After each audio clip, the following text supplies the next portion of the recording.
जैसे आप एक कपड़ा एक दिन पहनते हो, अगले दिन धोने में डालते हो ना, डलता है ना धोने में, वही रिपीट नहीं करते हो आप। वो 6 दिन के बाद, 7 दिन, 10 दिन के बाद फिर पहनोगे धोया हुआ, पर धोना ज़रूरी है। ठीक है, हर रोज़ घरों में झाड़ू लगता है, क्लीनिंग होती है, डस्टिंग भी होती है। इस मन का क्या, जो हर रोज़ कई कई बार भयभीत होता है, कई कई बार नेगेटिविटी का सामना करता है, अपने मन से बनाई हुई हो चाहे किसी और की भेजी हुई हो। जो आपके इर्द गिर्द रहते हैं वो यदि आपके बारे में गलत सोचते हैं, गलत कहते हैं, गलत बोलते हैं, तो आप जो क्रिएट करते हो अपने मन में, अरे मेरे लिए ऐसा सोच रहा है, ये क्या है, नेगेटिविटी तो है, गुस्सा नेगेटिविटी ही तो है। तो ऐसे कई नकारात्मकताओं का सामना आप करते हो दिन भर में। ये क्या करते हैं, ये जैसे आपने सुबह अच्छा कपड़ा पहना, दिन भर में कहीं कहीं बैठ लिए, कहीं कहीं हाथ लगा लिए, कहीं खाना बनाया या खाना खाया, कहीं कहीं दाग लगते गए, मैला हो गया, आपने रात को धोने में डाल दिया।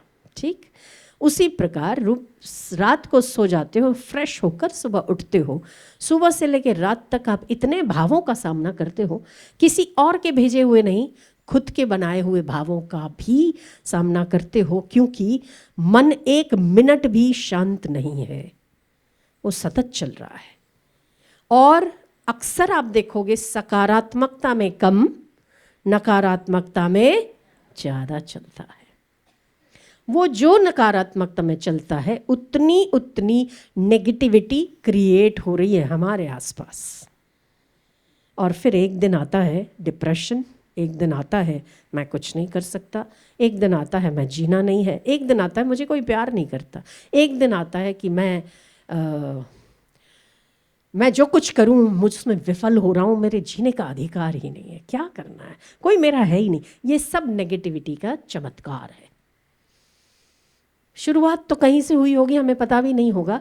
इसीलिए बार बार कहते हैं कि जैसे एक दिन में पहने हुए कपड़े को क्लीनिंग की ज़रूरत है, अगर यूज़ किए हुए चीज़ों को धोने की ज़रूरत है, खाए हुए बर्तनों को मांजने की ज़रूरत है, ठीक उसी प्रकार जिस मन को आपने अभी नहीं, युगों तक इसे कैरी करना है, आज का नहीं है केवल, कपड़ा तो फट जाएगा दूसरा आ जाएगा, बर्तन टूट जाएगा नया आ जाएगा, सोफा खराब हो जाएगा दूसरा आ जाएगा, पर ये मन, इसको नया नहीं कर सकते आप, दूसरा नहीं लग सकते, इसी को ठीक करना है, ये आप ही का है। इसीलिए हर रोज इसके शुद्धि का उपाय करना चाहिए। चित्त शुद्धि के उपाय में क्या क्या चीज़ें आती हैं वो भी सुन लीजिए। चित्त शुद्धि में आता है ध्यान, ओमकार के गुंजन के साथ ध्यान, नाम जप, सेवा। सेवा कई प्रकार की हो सकती है, सेवा के प्रकार हैं।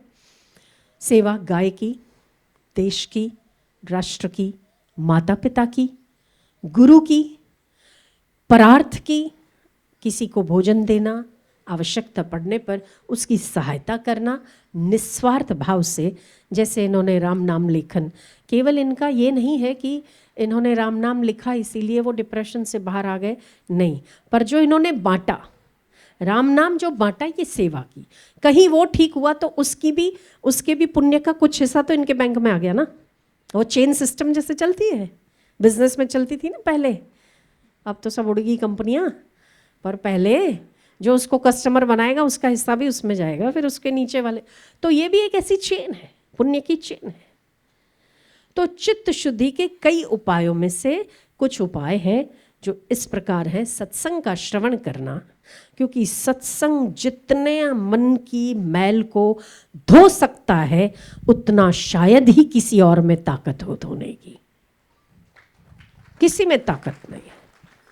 संतों की कृपा, उनकी कृपा या उनकी ऑरा में आके तमाम प्रकार की नेगेटिविटी चली जाती है। क्या आपको अनुभव है इस बात का?